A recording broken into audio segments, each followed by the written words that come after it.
¿En cuántas startups has invertido que valen más de 100 millones de euros? Más de 15 hay. Joban Talent, Globo, Cabify, no de por Village, Auro, Playtomic, The Power MBA. Yo la verdad es que siempre que veo los proyectos, joder, las mejores de mi portfolio, digo, está este cabrón. ¿Con cuánto dinero se puede empezar a ser Business Angel? La primera inversión, 20, si no me equivoco. En esa época solo veía el upside, nunca veía el downside. Cuando te haces mayor, te empieza a entrar más miedo. No tenía un real, ¿no? No tenía un duro. Miraba la cuenta y siempre estaba en menos algo. Oye, tú como emprendedor y como inversor, ¿tienes alguna receta para decir, oye, cuándo hay que tirar la toalla? Yo soy de no tirarla. Hasta el final. Yo sí. Algunos de vosotros sabéis que os perseguía por las noches los anuncios y llegaba un momento que decías, ¿sabes? Estos cayetanos qué pesados y qué coñazos son. Pues yo me tengo que fijar en la data y no me puedo estar fijando en todas las opiniones que me dice la gente. La realidad es que con ese programa facturamos un montón, millones de euros, la realidad. Entonces esas 10.000 licencias, en vez de aprobarse, van para el Tribunal Supremo para ver si falla a favor o falla en contra. Y yo lo que compro es esos procedimientos judiciales. Aquí viene la primera inconsciencia. Me lo explica para tontos y yo digo, coño, esto sale. Hugo, ¿has ganado más dinero como emprendedor o como inversor?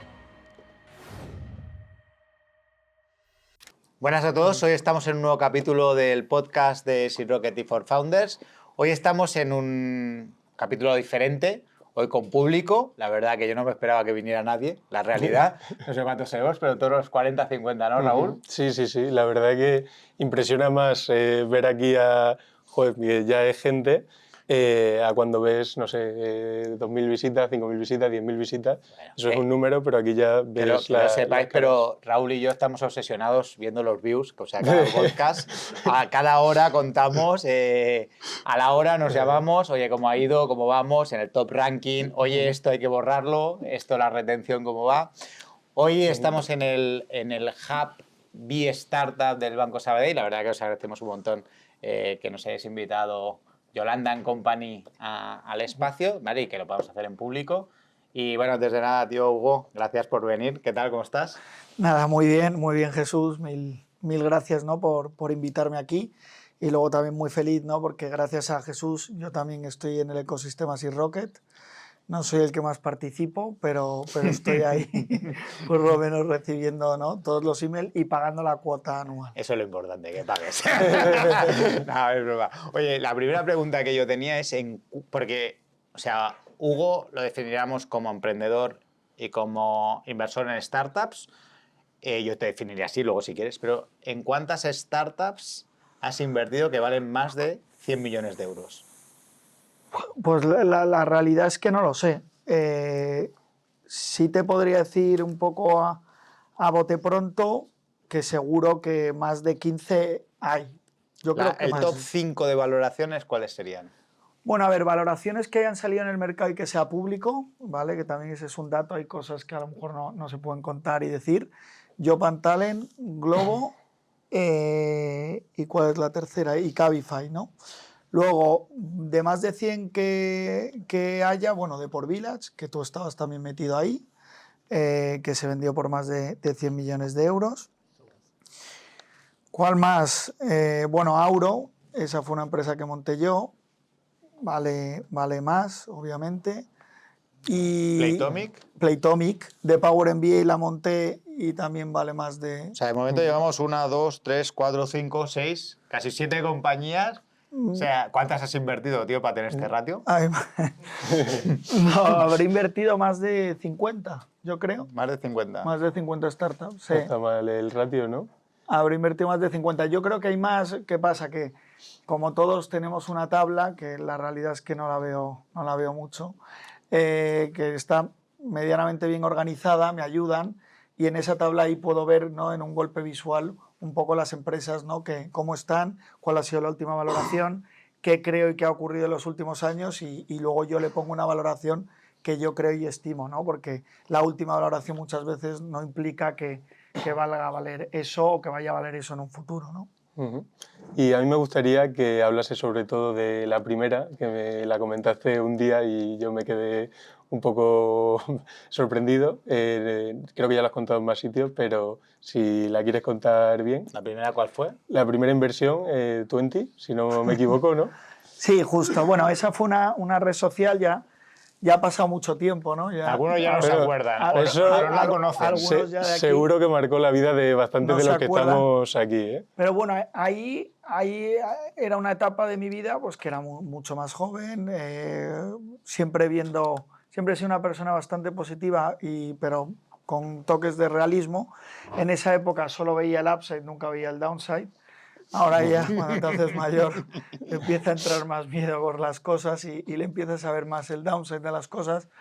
Y ahí es verdad que, bueno, pues se me dio la oportunidad cuando se estaba creando Twenty de poder entrar y poder invertir, ¿no? Y ahí no tenía un real, ¿no? No tenía un duro. Miraba la cuenta y siempre estaba en menos algo. Y entonces era una época buena en la cual era 2006, la cual los bancos regalaban el dinero y era una manera fácil de captar capital. Entonces yo tenía un trabajillo ahí de medio prácticas que me pagaban decente para hacer prácticas y conseguí que los bancos me financiaran. Y luego conseguí, aparte de que los bancos me financiaran, conseguí luego tener una deuda con una persona y entre los bancos y la deuda de las personas, pues conseguí 100.000 euros, que para mí era un dineral. Ahí es verdad que dije, mira, si no lo puedo devolver, la verdad que pensé, el banco, tiene el problema el banco, porque yo, o sea, yo a día de hoy no lo veo, ¿no? ¿Cómo devolverlo, ¿no?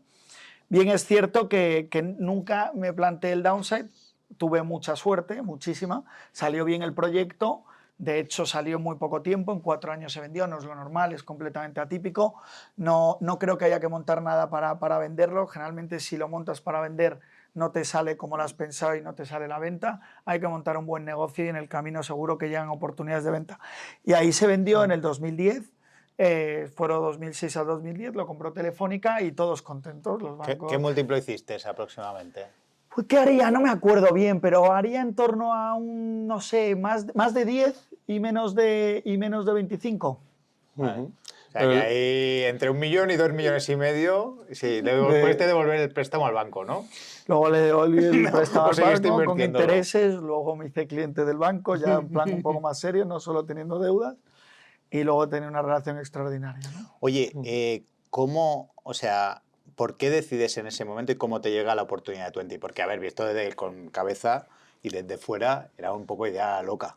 O sea, competir contra Facebook, bueno, no sé en aquel momento cómo estaba Facebook, 100.000 pavos que no son tuyos. O sea, puesto en perspectiva... A ver, Facebook no estaba todavía en España, Facebook estaba solo en Estados Unidos, Facebook estaba yendo como un cohete, iba increíble. Facebook tenía una facilidad que, a diferencia de España, era muy complicada. El crecimiento de Facebook, como sabéis, fue universitario.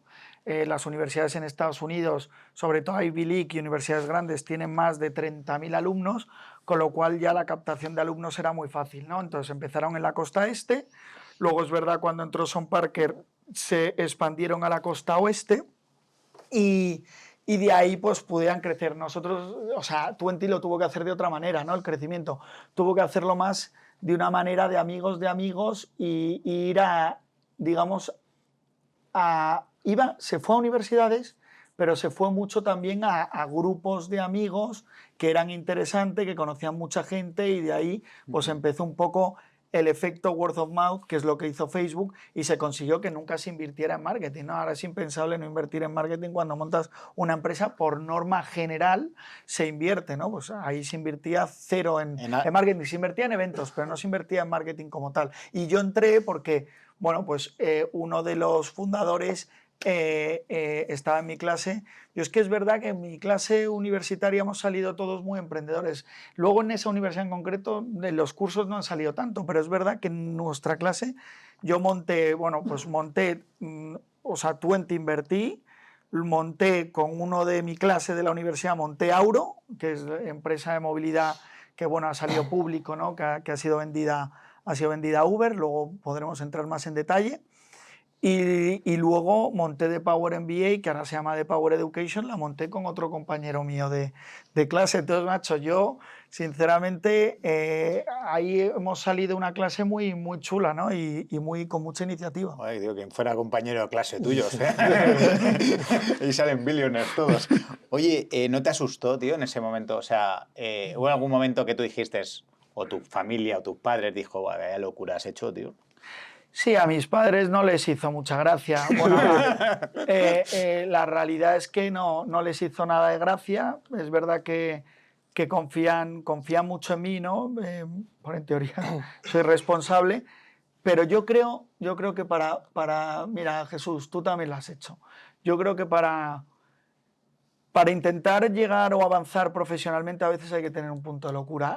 Hay que tenerlo y hay que creer en uno mismo, porque nadie va a creer en uno mismo como uno mismo. Otros no van a creer como tú en el fondo, aunque te den una palmadita, te digan qué listo eres, qué bien juegas al fútbol, qué bien juegas al ajedrez, lo que tú quieras, pero tienes que confiar en ti mismo, tienes que, una vez lanzarte, una vez que te has lanzado, tienes que ya ver cómo solucionas y cómo vas tirando para adelante, ¿no? Y hay que tener un poco de osadía y hay que tener un poco de inconsciencia, que es lo que digo yo. Y yo creo que, bueno, pues mis padres no les sentó bien, pero uno tiene que elegir su camino, ¿no? Porque al final, si eliges el camino de tus padres, pues estás eligiendo el anhelo que ellos tienen, ¿no? Sobre lo que...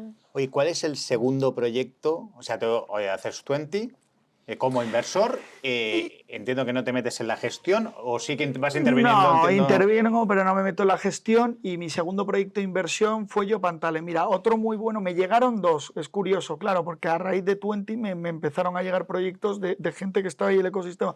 Me llegó Entradia, que no lo conocéis, pero tú sí lo vas a conocer cuando te digo que luego cambio de nombre. TicketBiz. Me llegó TicketBiz. ¿Qué pasa? Que no tenía un chavo. Y ya tenía una deuda de 100.000 pavos. Y dije, se me hace bola. Se me hace un poco ya. Se me hace ya bola que te mueres. El del banco no te quería dejar más dinero. La realidad es que ya se me hizo bola. Esto, fíjate, además no lo he contado nunca. Y se me hizo bola.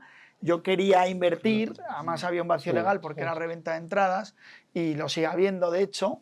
Y no pude invertir, ahí ya es imposible.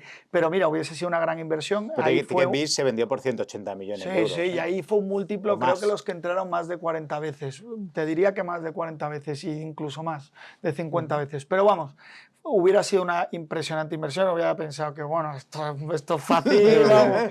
¿Te pensaste el cómo hacerlo? Creo que... ¿Te pensaste cómo hacerlo? O sea, ¿estuviste pensando si poder invertir? Obviamente, mareé a todo el mundo, vamos. Sí. Lógicamente, vamos. O sea, hasta que me di cuenta que no podía, pero sí, lo luché y lo intenté. Yo creo que lo podía haber hecho al final. Yo creo que es lo que justo no hay que hacer, ¿no? Venirse abajo rápido. Y esa es otra. Y la siguiente que sí invertí, que me llegó, bueno, me llegaría alguna más y tal, pero que no invertí, pero que sí invertí fue Yopantale. Y esa fue en el 2009, que fue justo antes de vender 20, pero bueno, ya había avisos y tal. Eso en cuanto a inversión. ¿Yopantale la has vendido o no? Sí, prácticamente ¿Has ido vendiendo? Todo. Prácticamente todo, sí. Justo. Oye, porque Yopantale tiene como una explosión, ¿no? Pero luego viene como un bajón, por lo menos por los medios de comunicación. Yopantale es un gran ejemplo. Yopantale está 6-7 años, que me parece una locura, pero es verdad que ahí los fondos, por lo menos, son tíos que, bueno, muchas veces dices, no encuentro el modelo, abandono, he fallado y tal, ¿no? Y luego hay otra opción que es seguir. Y claro, el problema es hasta cuándo seguir, ¿no? Es muy difícil entender hasta cuándo seguir. También la responsabilidad del dinero, a lo mejor que se ha levantado, te hace seguir más. Pero yo creo que si estás en un mercado grande puedes encontrar deficiencias, ¿no? Dicho esto, estuvieron muchos años, 6-7 años, para encontrar un modelo que pivotaron constantemente en esos 6-7 años, hasta que encontraron, ¿no?, una ETT digital que empezó a traccionar, y de ahí hasta hoy, ¿no? Y luego pues ahora tendrá sus más y sus menos. Yo he ido vendiendo, creo que es importante, algo que he aprendido, ¿no? El vender en el camino como business angel creo que es relevante, ¿no? No aguantar hasta el final. Los fondos juegan a otro tema, el business angel juega a otro asunto. Yo, por culpa de no vender a veces en el camino con otras startups, pues no me ha ido bien y no lo he hecho bien, ¿no? Pero creo que siempre, cuando tenemos la oportunidad, porque es un mercado muy líquido, ¿no? El de las startups son privadas y encima empresas que no son rentables, hay que intentar vender, ¿no? Y no pensar solo en el sueño dorado. Oye, tú como emprendedor y como inversor, ¿tienes alguna receta para decir, oye, cuándo hay que tirar la toalla o cuándo hay que llegar hasta el final?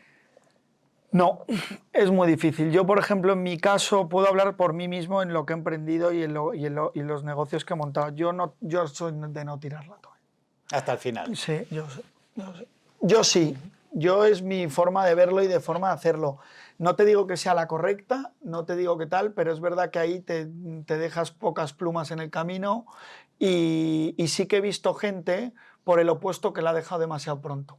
Porque no ha aguantado, porque no resistencia, por lo que sea, por sus circunstancias, por millones de razones que no sé, pero yo soy más de aguantar. Eso no quiere decir que en algún momento pues no me pueda ir mal, ¿no? En alguno de mis negocios. Pero... ¿En cuántas compañías después de estas dos que han sido exitosas has llegado a invertir del 2006 al 2024? A ver, he invertido poco desde el 2006 porque no tenía un duro. Luego, cuando empecé a invertir más, fue a partir del 2012, 2013, y luego lo empecé a acelerar, ¿no? A medida que fui montando mis empresas y me empezaba a ir mejor, empecé a acelerarlo. Y te diría que la época que más he invertido probablemente sean mis últimos 5 años. ¿Cuántas compañías más o menos? Los últimos 5 años no lo sé, pero a lo mejor habré invertido más de 40. De 40 tienes un ratio bastante bueno, ¿no? De éxito, bueno, de compañías buenas, ¿no? Sí, Si tú me dices que aproximadamente, bueno, si tienes más las que tú has creado, que ahora hablaremos de las que has creado, pero si tienes 8 sobre, no sé, 50 inversiones, ¿qué es lo que tú ves que para ti es la clave cuando te salen los buenos proyectos? ¿O entras más tarde cuando ya tiene tracción? ¿O qué es lo que...? No, hago mixto, depende de las... O sea, lo que no hago es dejar una oportunidad si de repente ya, oye, está validada y a lo mejor la valoración es diferente. Si la veo muy buena y que le veo potencial, también entro. Mi escenario ideal sí es entrar al principio y luego hacer follow-on si la veo que la empresa es buena. ¿Qué veo? Pues lo que veo es a la persona, ¿no? Veo a la persona. De hecho, te diría que las mejores... La mayoría, no todas, pero muchas inversiones me han ido muy bien de mi círculo cercano, ¿no? Círculo cercano, ¿a qué me refiero? No círculo cercano que han sido mis amigos de pequeño, sino círculo cercano que vas haciendo a lo largo de la vida y de tu trayectoria profesional.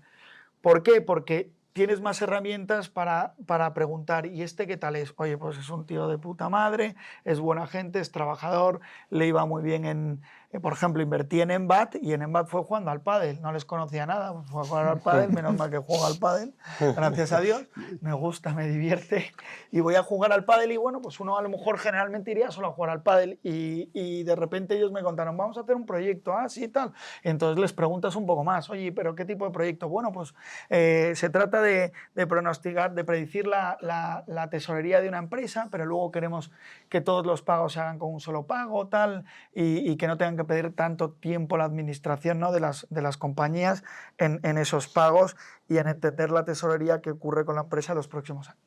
Y me encantaron los emprendedores. Y luego, obviamente, hice un background check. Pregunté, oye, ¿qué tal es Carlos Serrano? Ellos trabajaban en JP Morgan, pregunté qué tal. Los de JP Morgan me dijeron que eran unos cracks. Luego, de repente, le pregunté a un amigo mío canario que Carlos Serrano es canario y me dijo, joder, sacó una notaza, tal. Y entonces eran check, check, check que te hacían más decir... saliste del pádel y dijiste, salí perdiendo el pádel y dije, no sé si voy a invertir, pero bueno, me gusta.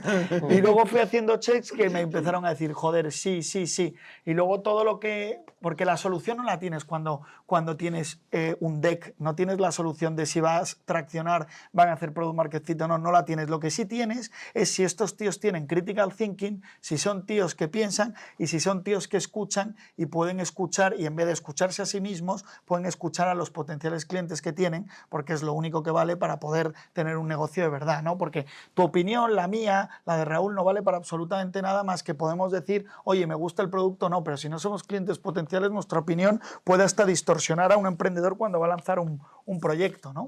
Yo tengo que decir que es una cosa que Embat es un proyecto que pasó por Seed Rocket, que tengo que decir que yo no lo veía ni para atrás y es una de las mejores del portfolio.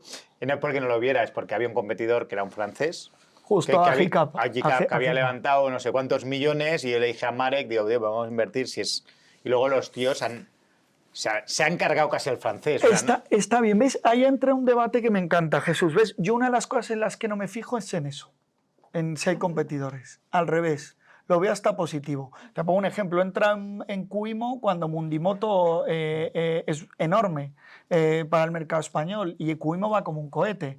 Entré sin nada, con un papel, me gustaron los founders, tenía sentido.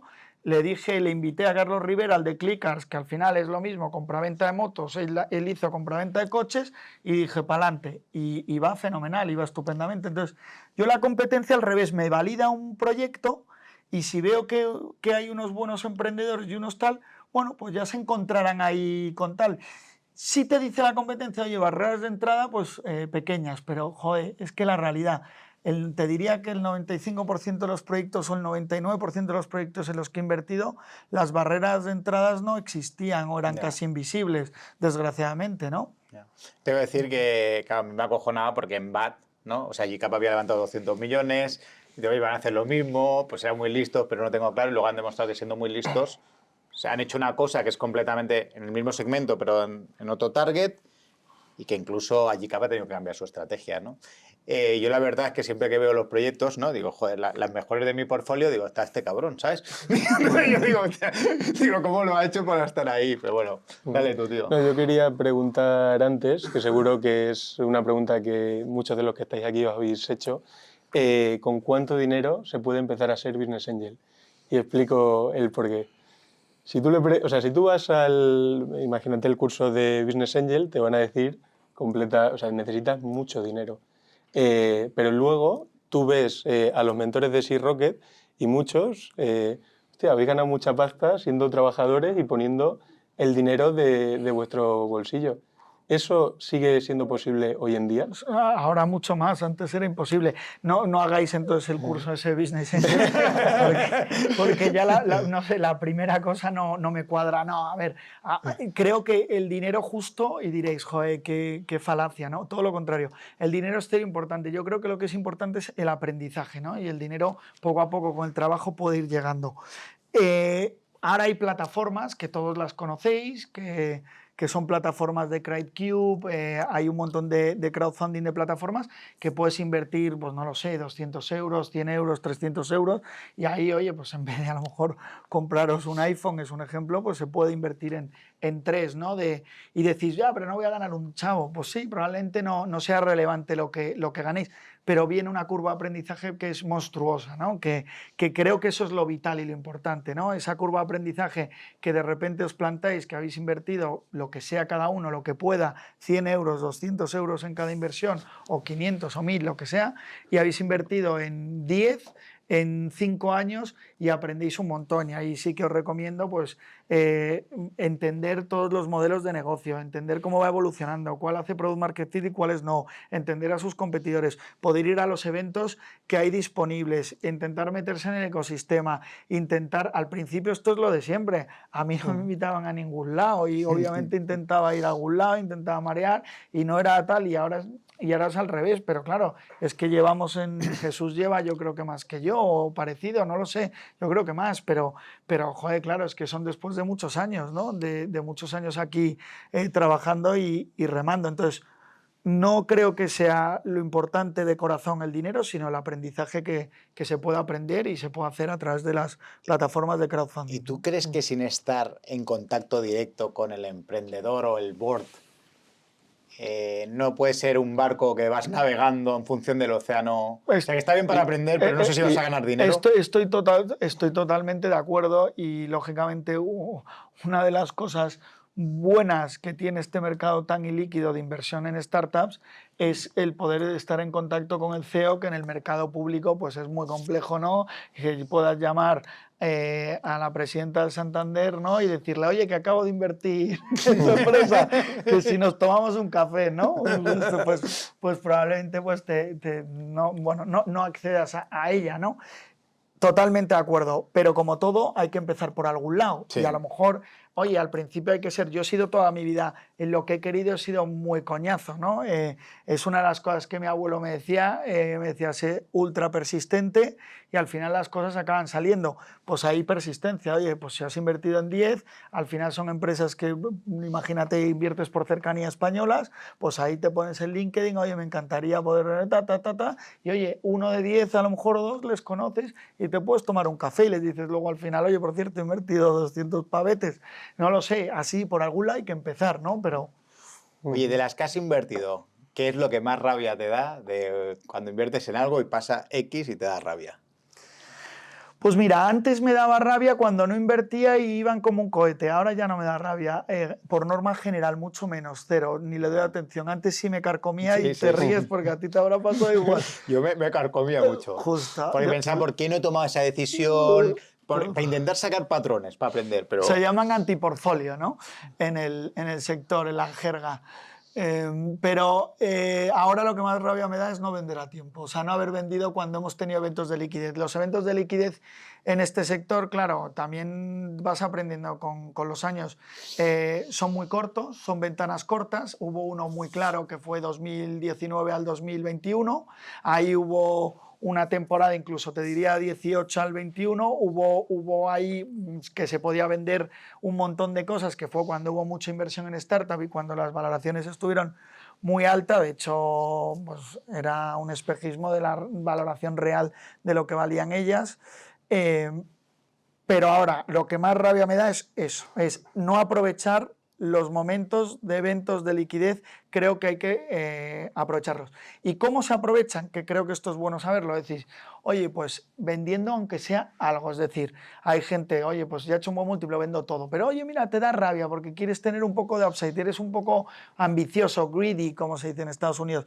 Pues oye, pues vende un 30%, o vende para recuperar y doblar, o vende para triplicar y deja el resto, o vende un 50% del otro 50%, ¿no? Yo me arrepiento mucho de no haber vendido algunas. ¿De cuál no te Bueno, arrepientes? pues La que más de haber vendido. No, de haber vendido. Va. De haberla vendido. Sí. Pues mira, no me arrepiento, pero en su momento no quería vender de por Village. Estaba gestionando para que entrara otro fondo y con el fondo al revés iba a meter más dinero y tal. En ese momento me arrepentía, luego fíjate, luego estoy encantado de haber vendido, ¿no? Para que os hagáis una idea, de por vida se vendió, yo no recuerdo, pero son los más de... Son aprox 180 millones o 200 Sí, millones, pero generaba una EBITDA que Xavi de por vida siempre se queja y dice, siempre habláis de lo que vale y nunca del EBITDA, pero una EBITDA, no recuerdo, pero en torno a más de 10 millones de euros. Sí, bueno, fue de hecho, el año que se vendió, el año que se vendió, que luego sí. había que cobrar los earnouts, fue un EBITDA de más de 14 millones de euros. 14 millones. O sea, que se pagó un múltiplo de EBITDA porque la gente se asocia... pagó un múltiplo de EBITDA de, no sé, 12 veces, 12 más o veces. menos. Algo razonable en el mercado. Sí. Oye, ¿cuál te arrepientes de no haber vendido? Colvin. Colvin. Me arrepiento. Podía haber sido una gran venta. Y Colvin está pachucha. Yeah. Pero vamos, en general, esto es lo mismo que cuando alguna vez he salido por la noche y me he arrepentido. Nunca me he arrepentido de no salir y nunca me he arrepentido de haber vendido. Nunca. Entonces, creo que eso es un buen aprendizaje. Muy bien. Hugo, ¿has ganado más dinero como emprendedor o como inversor? Como emprendedor. Si me lo hubieras preguntado hace 2 años, no estaría ahí, pero ahora es como emprendedor. Háblanos de tu etapa, porque os has hablado de tu etapa como inversor, pero donde has ganado Panoja es como emprendedor. Entonces vamos a hablar de... Montas 2 negocios principalmente, ¿no? El primero es de Power MBA, ¿no? Bueno, primero monto Auro y luego monto de Power MBA. Y antes de esto, ¿no? Vosotros tenéis una historia común, ¿no? ¿Cuál? Tú no montaste la de cupón. La de cupones. Bueno, By the Face, sí, claro. Sí. Estos son 2 competidores, ¿vale? Y uno compra al otro y no se acuerdan. Sí. Nos compró el bonus. Oferu, nos compró Oferu. Nos compró Oferu. CEO de Oferu, fundador de la otra empresa. Nos compró Oferu. Los malos negocios se olvidan. Solo te acuerdas como los buenos. No, antes hablaba aquí con el del Sabadell que decía, no, solo te acuerdas de las buenas. De las malas, tío, te olvidas. Porque hay tantas que no te puedes acordar de todas. Total. Oye, entonces, ¿cómo arrancas By the Face? Arrancamos By the Face en el 2010. empieza increíble, impresionante.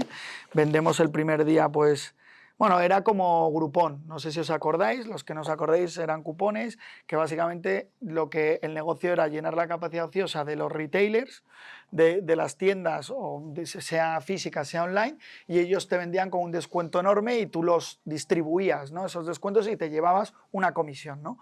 Pues la primera que hicimos fue la de Carlos Sainz y fue de montar en carts con Carlos Sainz y vendimos, teníamos la plataforma todavía in the 20, imagínate, hicimos ahí un acuerdo con 20 muy baratito y bueno, pues facturamos el primer día una barbaridad, o sea, no me acuerdo, 70, 80.000, 90.000 euros de la época y yo dije, voy a estar, vamos, millonario, no, lo siguiente. ¿Vosotros ya habíais empezado?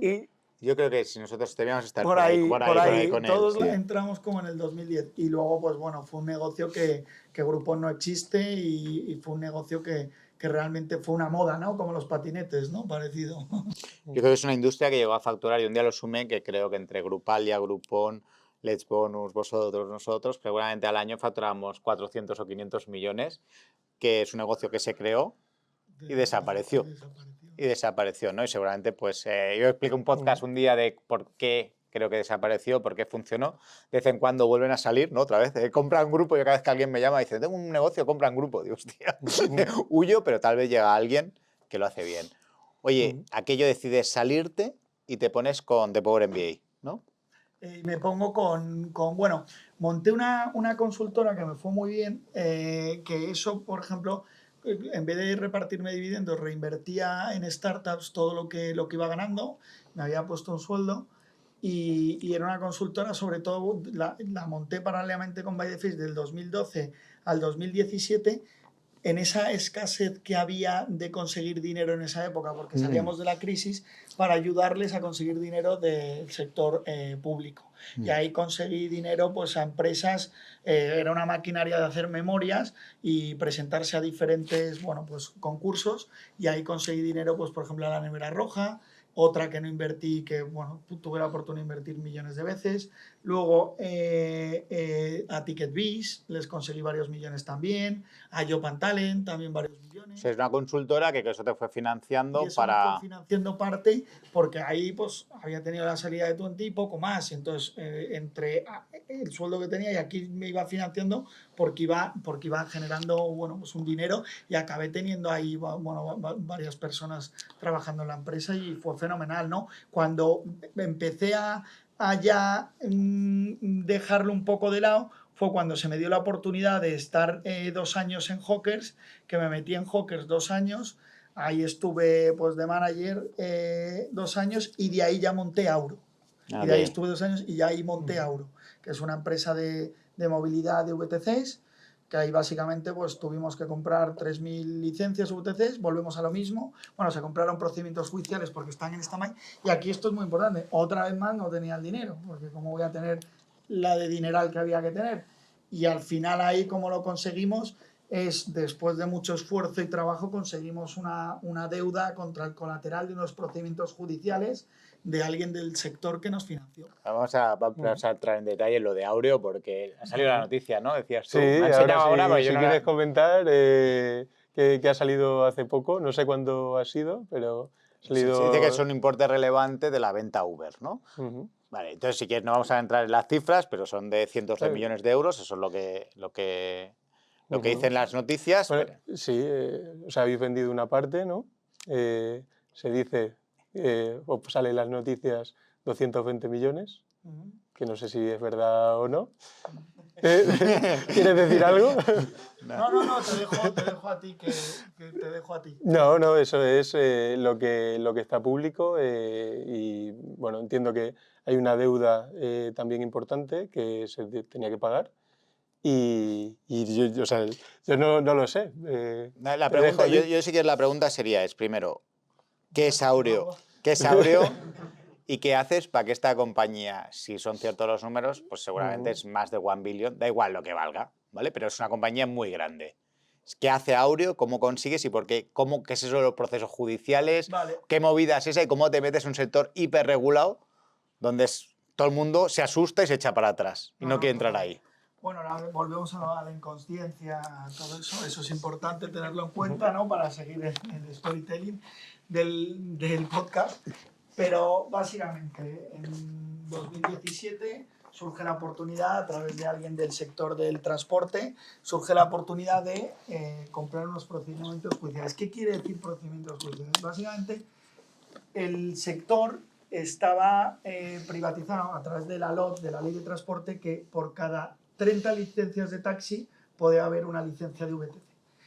En el gobierno de Zapatero, por lo que sea, en un momento dado, abren y liberalizan el sector de las VTCs y se quita la ley 1.30 por cada una de VTC, 30 de taxis, y puedes pedir licencias VTCs en los ayuntamientos de las diferentes comunidades autónomas, de las diferentes ciudades. ¿Qué ocurre? Que quienes fundamentalmente van a pedir esas licencias, que costaban 36 euros por licencia, más o menos, pedirlas en el ayuntamiento, generalmente lo piden gente que está metida en el transporte, es decir, taxistas, etc. For Founders es el vehículo de inversión, un angel fund creado por otros emprendedores que han montado ciertas empresas de éxito, por Javier Peztenesa, fundador de Dreams, que lo sacó a bolsa por más de 1.000 millones, Marek Fodor, cofundador de Atrápalo, y luego vendieron Cantox por más de 120 millones de euros, y nos dedicamos a invertir en proyectos en fases iniciales, tickets desde 100.000 euros hasta 4 millones de euros. El gran diferencial es que al final nosotros somos operadores, hemos montado empresas y podemos acompañarte en esa fase. Si te apetece, estás buscando financiación, contáctanos y vamos a ver qué podemos hacer conjuntamente. Además, para aquellos que os habéis perdido toda esa fase de financiación de Venture Capital, pero vuestras compañías están creciendo, nosotros tenemos un día a la semana, 1 hora a la semana, una jornada donde recibimos proyectos que a lo mejor no estáis buscando financiación, pero vuestras empresas están creciendo, donde podemos conocernos, compartir conocimiento y hablar con vosotros. Aquí en las notas del episodio encontraréis el link, apuntaros y os llamamos. Y se quedan, de repente, pues se lía una petarda, los taxis, tal, competencia desleal. ¿Y qué ocurre? Se vuelve a cerrar, que es la ley Omnibus, que se había abierto, se cierra otra vez y vuelve a estar cerrado para respetar el 1.30 de las licencias. ¿Qué ocurre ahí? Que se habían pedido 10.000 licencias. Entonces, esas 10.000 licencias, en vez de aprobarse, van para el Tribunal Supremo para ver si falla a favor o falla en contra. Y yo lo que compro es esos procedimientos judiciales que están pendientes de aprobación y de negación. Aquí viene la primera inconsciencia. ¿Por qué? Porque mis abogados me decían que no. Pero es verdad que yo no me quedé solo en los abogados que nos decían que no voy a nombrar el despacho, sino voy a decir un abogado en concreto, que es un auténtico crack, que además comí hace poco con él, que él me lo explicó, porque las cosas se tienen que entender muy sencillas. El ser humano es complejo, pero es muy simple en el entendimiento de los conocimientos, por eso los negocios que funcionan son los fáciles de entender, ¿no? Entonces, me lo explica en plan para tontos, y yo digo, coño, esto sale 100%. Y entonces voy a mis abogados y le digo, hala, que yo voy a por ello, que lo compro. Y entonces ahí con... O sea, compras el procedimiento judicial para quedarte tú. Entonces lo que hacemos es con dos socios más, que somos los que fundamos la empresa, decimos, vamos a señalizar 3.000 licencias. Las señalizamos las 3.000, como señalizaban en su época, ahora, hoy en día la casa, y tenemos 90 días para pagarlas. El problema, claro, que señalizamos, porque eso teníamos dinero para señalizar, el problema es que a los 90 días teníamos que pagar más de 70 millones de euros. Pues eso se me hizo un poco bola. ¿Y cómo conseguiste los 70 Pues kilos? esto es increíble. Esto es como cuando te dicen que te queda un día para estudiar algo y lo logras estudiar y luego vas a aprobar. Pues esto es lo mismo. Te quedan 90 días y si no, pierdes todo el dinero que habías hecho para señalizar. Y bueno, y lo que nos damos cuenta es que tenemos en posesión en 90 días 3.000 licencias, que es un mercado muy relevante del sector VTC. Y entonces ahí pues lo que hicimos es ir a Uber y pedirle el dinero y oye, te garantizas que puedes ser el líder en España. Nos dijeron al principio que sí, ahí tuvimos una oferta y fuimos a Cabify también y al final Cabify también una oferta. Lo que no supo Cabify es que la oferta de Uber se nos cayó y finalmente logramos cerrar una deuda con con Cabify, ¿no? Luego se la devolvimos años posteriores, tuvimos obviamente un montón de problemas, llegó Ábalos que quiso expropiar las licencias VTCs, con lo cual cuando estábamos en una refinanciación con un banco español que ya la teníamos hecha de 50 millones de euros 2 días antes de la firma, nos llegó Compliance y nos dijo que no nos podía financiar y entonces tuvimos problemas ahí, al final logramos refinanciar la deuda y finalmente logramos pagar hace muchísimos años la deuda a Cabify y de hecho, pues finalmente hemos vendido, hemos vendido una parte de la compañía a Uber, ¿no? Oye, pues es que estarán puteados, ¿no? Los de Cabify, porque si te ayudaron a financiar para montar la empresa y hoy la compra en parte Uber. Bueno, siempre Cabify tuvo la oportunidad de comprarnos, ¿eh? Ok. Lo que pasa es que nunca llegaban a un precio que considerábamos objetivo y nunca se llegó y nunca era pago en cash y nunca tal, ¿no? Y con Uber las condiciones eran diferentes.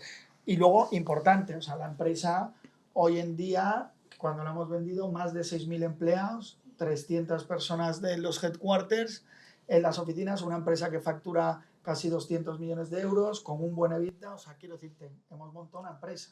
¿Qué hay detrás? O sea, ¿cuáles son las mejores decisiones que has tomado en esa empresa y cuáles son las peores que no las volverías a tomar? Bueno, peor es ser poco eficiente en los recursos. Creo que pensamos muy en grande y fuimos poco eficientes. Tenemos unas oficinas de 44.000 metros cuadrados que ahora miro atrás y fue una gran decisión porque tenemos la campa, no se llama campa, ahora es una nave industrial de más de 4 hectáreas que ahora mismo gracias a eso podemos hacer doble turno, incluso triple turno, podemos tener una gasolina enorme, tenemos un taller acojonante que se arregla más de 100 vehículos al día, tenemos luego estructura para poder electrificar los coches que estamos electrificando una parte importante de la flota.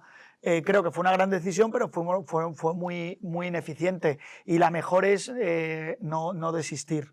O sea, hicimos un preconcurso hace años, lo sacamos preconcurso, un 5 bis y lo sacamos y lo libramos y, o sea, increíble, increíble. No, porque cuando Ábalos quería expropiar, expropió formalmente en la ley las licencias, el activo valía 0.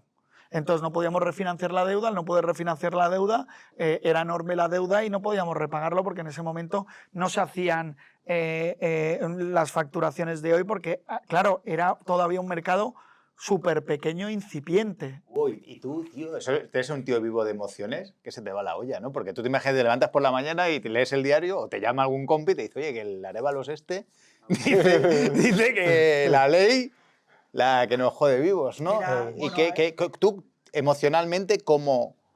Pues mira, yo soy temperamental, con mucha personalidad, pero para los problemas gordos me lo quedo para mí y tiro para adelante.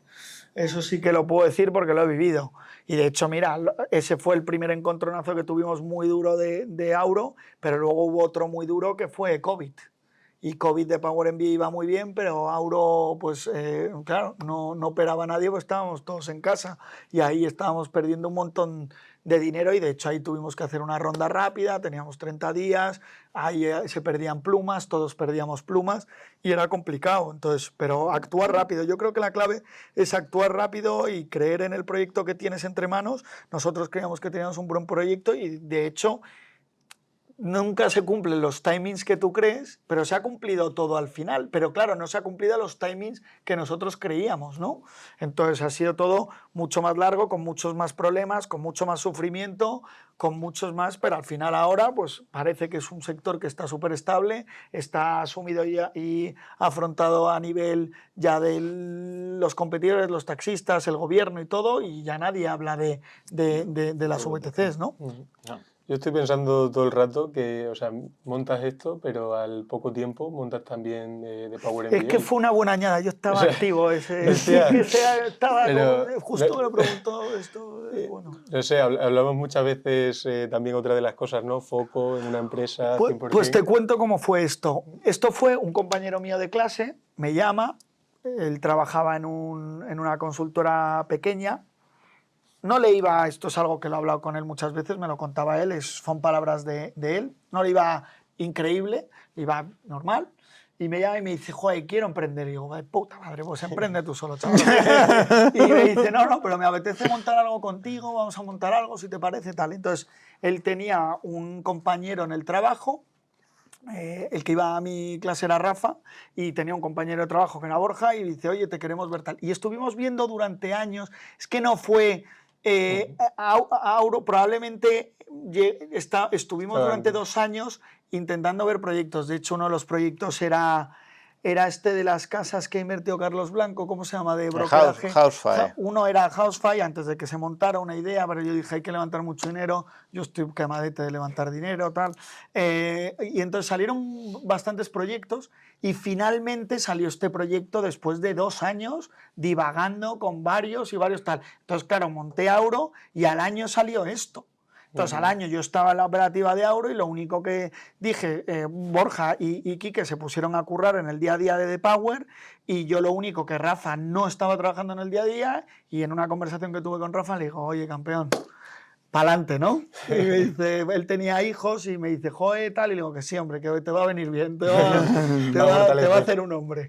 Hazme caso. Y yo, en cuanto pueda, me uno a The Power en el día a día y nada, y yo llevo ya muchos años en The Power, llevo 6 años, vamos, me uní al año y medio, así, ¿sabes? Oye, de Power MBA, más o menos, grandes números que nos puedas decir, o que Sí. nos puedas decir, o de estudiantes, o de facturación, o lo que quieras, o de EBITDAs, no sé, pero es una empresa que gana dinero, ¿no?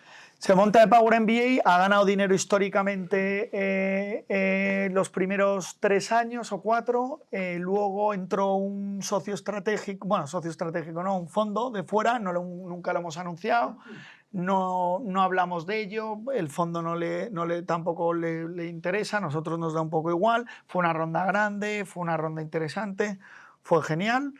Y a raíz de ahí estuvimos perdiendo varios años y ahora efectivamente otra vez estamos... A grandes números, o a estudiantes, o yo qué sé, lo que nos quieras Bueno, es que decir. mira, The Power MBA empezó con un programa, o sea, que como algunos de vosotros sabéis, que os perseguía por las noches los anuncios.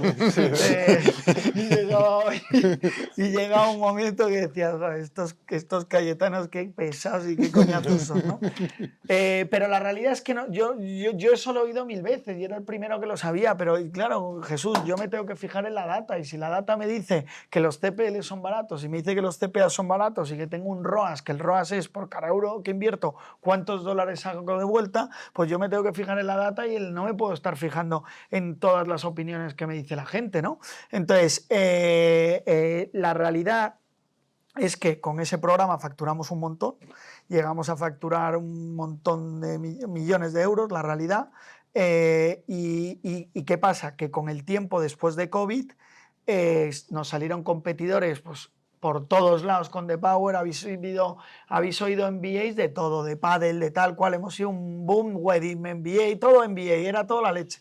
Y entonces dije, tío, ahora está muy bien, pero tenemos que cambiar porque es que aquí nos están subiendo los costes de adquisición. Además, las universidades tradicionales por el COVID tuvieron que empezar a digitalizarse, con lo cual nos incrementaron un montón los costes de marketing.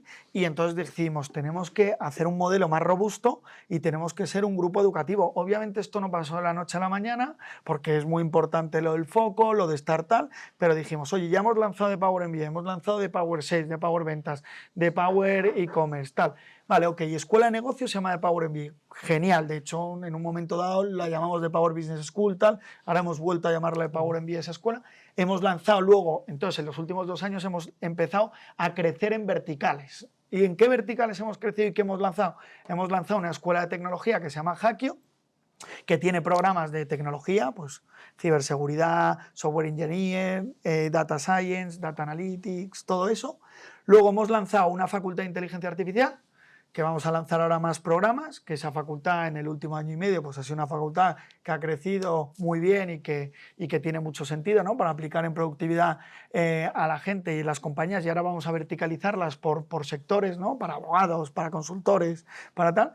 Luego hemos lanzado una escuela de formación profesional con una propuesta de valor diferente, que puedan también estudiar alguno de nuestros máster y que no solo se puedan colocar en la formación profesional, que se llama Prometeo. Luego hemos lanzado una formación profesional de salud que se llama SaniPro, otra de odontología que se llama Edentia, y luego hemos lanzado una escuela de oposiciones, porque nos guste o no, en España es un mercado enorme y que se llama Supera, y también con una propuesta de valor pues menos casposa, más digamos innovadora y un poco más chula, ¿no? Y luego una escuela de farma. Tenemos más proyectos. Hemos lanzado también una escuela de técnicos que se llama Tecnio, y efectivamente, como dice él, somos ahora mismo en la compañía, somos casi 280 personas trabajando en The Power Education, y vertical, que ahora mismo cada escuela tiene que ser rentable por sí misma, sin apoyo del grupo, y tiene que tener... ¿Es una compañía que puede valer más de 50 millones? Sí, Sí. por supuesto. Sí, o sea, se puede montar compañías de educación que tengan valoraciones Por muy gordas. supuesto, de hecho la valoración que tuvimos fue mucho más alta. Dicho esto, es una muy buena pregunta. Sí vale, y de hecho el tema de hacerlo como grupo educativo, ¿no? Esto es como todo. O sea, empezamos por un programa, hacer Product Market Fit, una propuesta de valor muy clara, y de ahí poco a poco expandimos a más programas, luego expandimos a escuelas. Es lo que la naturaleza, y ahora es otro bicho, pero es la naturaleza de cualquier empresa. Lo que es hoy Amazon no tiene nada que ver cuando compraron, y no me comparo con Amazon, pero es para que lo entendáis, se vendían libros. Y es que ahora en Amazon puedes comprar a Jesús Monleón, si quieres. Si pagáis bien, sí. Oye, ¿qué es? Porque hay mucha gente que lo ha intentado, ¿no? La formación, o sea, yo incluso soy inversor de algún proyecto. No he invertido nunca en ninguna empresa de formación y nunca he invertido en una red social. Entonces, ¿por qué la tuya sale, o sea, por qué la vuestra de Power MBA sale bien? ¿Qué tecla le tocáis versus al resto que la mayoría se han ido al garete? No hay teclas, mira. The Power ha ido increíble, más de 20% de EBITDA. En los primeros años, de repente, después de COVID, nos hundimos, empezamos a tener EBITDAs negativos, no crecemos. Ahora hemos vuelto a crecer más de un 70% este año y el anterior un 40%, pero estuvimos un año y medio en la deriva. ¿Y qué pasó ahí? Pues ahí yo lo que hice fue muy sencillo. Para empezar, algo que no le gusta a nadie, que es despedir, y lo más desagradable del mundo. Teníamos, gracias a Dios, mucha caja, entonces caja tal. De hecho, yo ahí tuve discusiones que nos llevamos de cine con uno de mis socios, porque no veía que había que despedir tanto. Y me dice, ¿no? ¿Y cuál es el plan? Y dice, para empezar, cortar sangre. ¿Y cuál es el plan? No hay plan. El plan es que no hay plan. El plan es cortar primero la sangre, ver por dónde se está yendo todo, y luego reconstruir otra vez y ver por dónde tenemos que ir. Porque lo que está claro es que el modelo que lanzamos en el 17 ya no funciona como antes, por los competidores, por todo lo que explica anteriormente. Y estuvimos durante un año, yo llegaba a los boards y le decía estamos en meditación, estamos en proceso de pensar y de entender hacia dónde tenemos que ir. Y así estuvimos pues casi un año frustrados de ver hacia dónde había que ir, porque ya era una empresa, es verdad, que facturaba pues bien y había valor, ¿no? Pero para seguir creciendo, seguir ampliando el mercado, seguir siendo una empresa más grande, con más alumnos, ya tenemos más de 230.000 alumnos, por ejemplo, pues había que renovarse o morir, como pasa ahora. Y ahora con lo que viene encima, imaginaros, con la inteligencia artificial va a ser mucho más agresivo. Entonces, trazamos un plan hace 2 años y el plan que se trazó es el que acabo de contar. Y ahora es lo que es The Power Education. Claro, y ahora es otro bicho completamente que hace 4 años, pero hay que verlo a largo plazo. ¿Qué hay de diferente? Volvemos a lo mismo. Es verdad que hay algo de experiencia, no en el sector de educación, ahora ya sí empezamos a tener, pero cuando lo montamos teníamos 0, hay algo de experiencia, hay algo de que siempre cuando me pasan estas cosas me recuerda que ya lo he vivido. Yeah. Es como, joder, otra vez esto no, que mal lo pasé, ¿sabes? Pues hay que volverlo a vivir.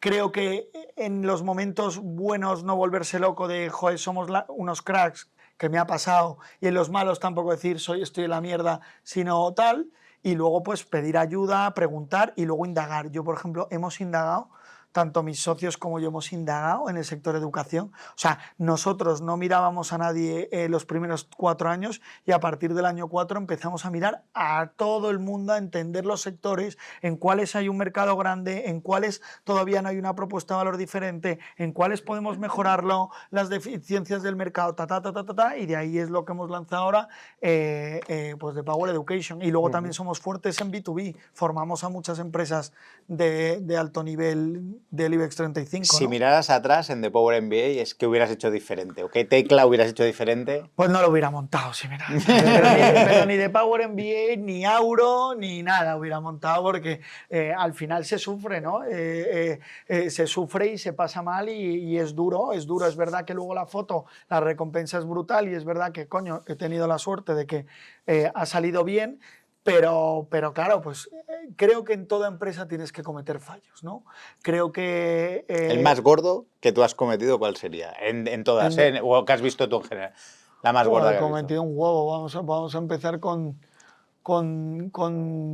The Power MBA, por ejemplo, la internacionalización la hicimos fatal y yo estuve súper implicado y todo lo hicimos mal. ¿Sabes? Ya te quería preguntar por eso, porque internacional o diversificación en sectores.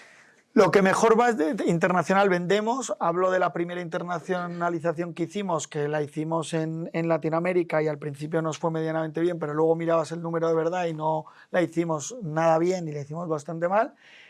Pero, por ejemplo, ahora estamos más con productos, con verticales, con escuelas nuevas y facultades, como os he dicho, y el agregado de todas esas facultades es de Billions el mercado en España y tenemos mucha más marca y nos resulta mucho más fácil penetrar, ¿no? O sea que internacionalizar era bastante difícil versus a lo mejor centrarte en un mercado como España más pequeño pero más troceado. Eso es. Seguimos vendiendo fuera, nos va bien, pero ya vendemos con mucho más cabeza y a la rentabilidad. Lo que pasa es que al tener tantas verticales, el valor de la marca también Claro, se puede difuminar, ¿no? Bueno, por eso ahí lo concebimos, eso tuvimos 1000 debates, cómo hacerlo, súper complicado. Entonces, al final, después de 1000 debates que puede cambiar, pues oye, es como Grupo Inditex, ¿no? Pues Grupo Inditex como tal, ¿tiene marca? Pues no lo sé. Pero Zara tiene una marca que te cagas. Entonces, ahora somos grupo de Power Education, de Power MBA tiene mucha marca, que es la Escuela de Negocios, y las demás, pues probablemente la mayoría de vosotros no la habéis escuchado. Ni Hackio, ni Prometeo y tal. Cuesta mucho más, tiene más esfuerzo, pero creo que si lo hubiéramos englobado todo en The Power MBA es caótico, prostitución del modelo en el cual habíamos nacido y no tiene nada que ver. De esta manera, pues están compartimentados y el que estudia en Prometeo, pues no tiene que ver con el target customer persona de Power MBA. Yo una cosa que veo, sobre todo de algunas invertidas por Jesús que he visto, ¿no? Veo que hay emprendedores que podrían ganarse muy bien la vida, llegando a facturar, no sé, 2 millones, hasta 5 millones, vamos a decir.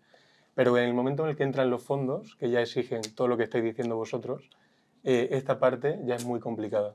Entonces, a mí el sector de la educación, no sé, siempre pienso y decir, joder, veo un negocio en el que coges un nicho y puedes ganar muchísimo dinero, en el momento en el que lo tienes que hacer grande es cuando lo veo de verdad el reto. No, totalmente. A lo mejor es que no teníamos que haber cogido el dinero del porque nosotros facturábamos más de 10 millones y menos de 20 cuando entró el fondo. Y esto te estoy hablando hace casi 4 años, 3 años y medio. Dicho esto, ahora facturamos más. Estamos muy contentos, pero ha sido una travesía del desierto que efectivamente, como dices, que si nos hubiéramos quedado en solo el modelo con nosotros, los que estábamos al principio, pues oye, no tienes que aspirar a una compañía de cientos y millones de euros, sino que puedes aspirar a una compañía de 50 millones de euros o menos, o lo que sea, venderla o seguirla, repartirte dividendos y estar con esa empresa como proyecto de vida toda tu vida, ¿no? Porque hay que montar, ahora es otra de mis reflexiones, porque hay que montar una empresa y venderla, es que ¿por qué? ¿Sabes?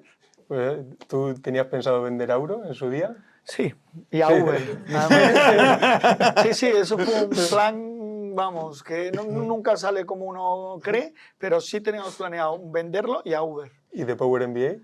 Sí, y ahora no. Sí, Y ahora no tengo pensado vender. ¿Por qué?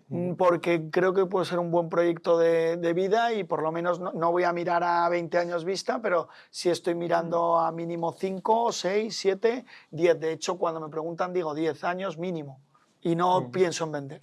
Pienso montar una buena empresa y seguir. Y luego ya veremos. Eso porque va bien. Si no estaría pensando en venderla. Yo siempre digo que las malas siempre las quieres vender y las buenas nunca. Y pasa como inversor, porque a mí me ha pasado que dice, coño, pues esta empresa que va bien porque tenemos que invertir. Suele ser el emprendedor que dice, ostras, disminuyo el riesgo vendiéndola, pero yo como inversor, si yo tengo un ejemplo que siempre digo a mi padre, ¿no? Digo a mi padre, papá, ¿cómo ves que vendemos Trovit? Dice, hombre, pero esto no te da dividendos cada año. Sí, pues ¿para qué lo vas a vender?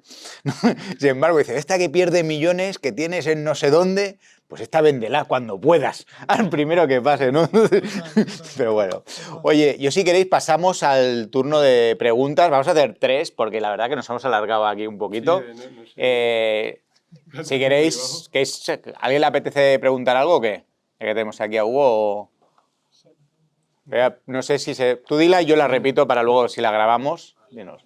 Bueno, ya está empezando a comunicarse ahí de OpenAI y demás, que se acercan los unicornios con un solo founder, ¿verdad? ¿Qué opinión tienes al respecto con la experiencia que ya has acumulado? Pues mira, yo creo que ser un solo founder claro que es posible, y generalmente esos solo founders se suelen rodear también bien, ¿no? Y de gente. Pero creo que el camino es muy largo y es muy duro, y ya no es un tema más de que no se puede hacer, ¿no? Porque se puede hacer y siempre se ha hecho muchas veces, pero es más de un tema también de emocional, ¿no? Un tema de que cuando uno está más bajo, a todos nos pasa que tienes momentos de que tú ves el vaso medio vacío y en cambio tu socio lo ve medio lleno, y ese empuje de que tú de repente lo ves también medio lleno y tu socio lo ve medio vacío, ese empuje y ese toma y daca, hombre, si tu socio es un cenizo, mejor que no, ¿no? Y luego que el socio tiene que ser también complementario, que no tenga pues las mismas capacidades y habilidades que tú, porque si no al final lo que estés es duplicando roles. Pero quitando eso, yo creo que emprender con alguien creo que es muy positivo, independientemente de que la OpenAI, ¿no? Pues la inteligencia artificial lo puede hacer por ti. Y esa es mi visión. Pero efectivamente, ¿no? Pues se están creando ahora, es mucho más evidente, empresas con muy pocos empleados gracias a la inteligencia artificial. Bueno, no te puedes ir de copas con el de la inteligencia artificial. Efectivamente. Venga, dale. Buenas tardes, ¿cómo te va, Hugo? Un gusto. Encantado. ¿Qué visión tienes de España, del ecosistema? Si le falta robustez, si faltan inversores ángeles, para que suceda más unicornios y para que esto mismo sea más grande cada vez, digamos, ¿no? Tu experiencia se pueda también multiplicar. No sé cómo. Bueno, pues sí, le falta, como bien has dicho, le falta robustez todavía. Es verdad que vengo de que no haya nada, ¿no? Y ahora pues todo es más sencillo que antes, ¿no? Yo creo que eso es bueno para el emprendedor, ha evolucionado mucho en los últimos 15 años. Jesús también se acordará cuando no había absoluta, esto era un solar, pero efectivamente estamos a la cola de Europa, y ya no tengo ni que hablar de Estados Unidos y de China, ¿no? A mí una de las cosas que también me da un poco de pena, independientemente de que el ecosistema ha crecido y ha mejorado, es que nos falta mucha tecnología e innovación en España. Hay muchas startups desde mi punto de vista, y si no, corrígeme Jesús, que son startups que se parecen más a un modelo tradicional, que la distribución es online, a un modelo del que podría ser innovación o tecnológico como tal, ¿no? Incluso hablo también de ahora que está muy de moda por la tendencia a los SaaS. Al final del día pues, son empresas de lo más tradicionales al final del día, que simplemente le dan un barniz para poder levantar dinero con mayor valoración y tal. Entonces yo sí que veo que o hay más apoyo del gobierno, que no lo hay, o hay más apoyo también de entradas de mayor capital y de fondos que se lo creen de verdad, el entrar en España, o se crea un ecosistema que muchos de los, desgraciadamente, del talento se va pues a Londres, a París, porque los salarios son más competitivos y aquí no lo son, o es verdad que no veo que en 10 años tengamos un hub de innovación y tecnológico acojonante. Me jode decirlo, probablemente no se lo escuchéis a nadie, pero yo tengo que contestar lo que pienso y lo que yo veo. Venga, la última. Quizás es un poco micro del tema de la educación, pero dentro de Power, ¿cómo veis el tema de las certificaciones? Porque en España tenemos el grado ley, ¿no? No sé muy bien cómo lo han certificado. ¿Vosotros tenéis esa necesidad de que se certifique o unirte con universidades y demás? Sí, a ver, tenemos en algunos programas de la Escuela de Negocios, la FP es acreditada, ¿vale? Con lo cual eso está acreditado por el gobierno, con lo cual esa vale y computa en igual que cualquier formación profesional de España. Hablando de las otras escuelas, por ejemplo la Escuela de Negocios, En esa hemos llegado a acuerdos con algunas universidades y sí hemos hecho algún testing de máster acreditados por universidades y tal. La realidad es que, como en Francia, por ejemplo, que Open Classroom, que es una empresa, bueno, pues también que fue una startup y ellos sí consiguieron que el gobierno les aprobaran y les acreditaran sus programas, a pesar de que tienen menos horas que, por ejemplo, los de Power MBA. Yo ahora mismo hemos intentado algún movimiento, pero cuesta mucho mover esos barcos, también por cómo está hecho España y cómo está hecha la educación. Entonces yo creo que va a ser complicado, y más con la tendencia que hay ahora, que no quieren que haya más universidades privadas, que quieren capar un poco ese tema, va a ser complicado. Yo seguiré luchando para que se pueda acreditar, no solo... Para mí la acreditación más gorda es que el alumno aprende, 2, que me compran empresas del IBEX 35 y les formamos a ellos y de un mercado continuo, y 3, que tengo colaboraciones en bastantes programas en el de IA y tal, con empresas top como Microsoft, etcétera, ¿no? Dicho esto, si me acredito, reviento el modelo de la escuela de negocio, entonces lo tendría que montar, volvemos a lo mismo, a través de otra vertical, que sea vertical acreditada, con más horas, digo, si no me dieran la acreditación con mis programas. Kiko, la última, va, que ahora que me está pidiendo por favor, pero rápida. Con Jesús discutimos mucho un tema de la ventaja competitiva, ¿no? Y a mí me gustaría entender cómo lo trabajas tú en tus compañías y sobre todo, una vez que lo hayas, ¿cómo lo defiendes? Claro. No, total. Bueno, siempre nosotros, cuando, por ejemplo, te lo aterrizo, porque si no es muy difícil, es muy etéreo, te lo aterrizo con The Power, ¿no? Por ejemplo, cuando hemos lanzado verticales en las cuales ya eran océanos rojos, ejemplo, la formación profesional, aunque está muy atomizado, es un océano rojo. No fue como The Power MBA, que The Power MBA no existía, un programa barato, aprende los mejores, tal, en ese momento no existía y era un océano azul. Pues en los océanos rojos siempre lo que intentamos es tener una propuesta de valor diferente. ¿Cómo la hacemos y cómo la atacamos? La marca es lo de menos, es verdad que la hacemos más friendly, más innovadora, pero cogemos y entonces la atacamos con la propuesta de valor. ¿Qué propuesta de valor decimos? Decimos la FP que realmente te va a colocar. ¿Y cómo lo presentamos? Pues, por ejemplo, en la FP metemos máster de inteligencia artificial, metemos máster de... O sea, no solo hacen la formación profesional, que la hacen también de otra manera, porque tenemos, por ejemplo, los vídeos son diferentes a lo que son más modelo, en la FP son más modelo de Power MBA, más casos prácticos en la FP que hemos logrado que nos las autoricen, más que como los de FP que te sueltan el tostón solo y se acaba. Eso es una propuesta de valor una vez que ya has comprado. Para defender la ventaja competitiva antes de que compres, pues oye, no solo vas a formarte en FP, sino que te vamos a dar 10 máster y que puedes elegir entre uno de ellos o puedes elegir 2. Máster en inteligencia artificial, en The Power MBA, en e-commerce, en ta. Entonces, joder, ya estás empacando que no solo vas a aprender de una manera diferente, con una metodología diferente, que es la metodología de Power, sino que además de la metodología de Power, encima, no solo te vas a graduar en FP, sino que además te vas a graduar en los máster que tenemos, que puede ser de todos los que os he mencionado, y Data Science, y Data Analytics, y tal y cual, con lo cual vas a salir mucho más preparado para el mundo laboral y vas a salir encima con máster de la escuela de The Power, ¿no? Entonces, así es como lo defendemos. Y si te fijas, que luego la propuesta se ve mucho, se ve en el manifiesto, se ve en nuestras diferentes web, se ve mucho dónde nos queremos posicionar y cómo lo queremos hacer. Y luego eso lo trasladas al go-to-market, al marketing paid, etc. Yo tengo que decir que, o sea, que sé que ha habido bastantes críticas, ¿no? En un momento hubo bastante hate contra The Power, pero a mí sí que me parece que mi mujer lo hizo, ¿vale? Y la verdad que se dedica al mundo digital y ha montado startups, o sea que no, quiero decir... Y la verdad que yo estuve viendo contenido y me pareció la verdad que había casos, y no vi todos, pero que sí que me pareció como bastante entretenido y bastante que se podía aprender, o sea, me pareció una forma de aprender diferente a la habitual, ¿no? Y me pareció que sí que... Pues te lo agradezco. No, bro, de verdad que si no, no te lo diría. Oye, yo creo que lo damos por concluido. Mil gracias, tío, te hemos salvado aquí.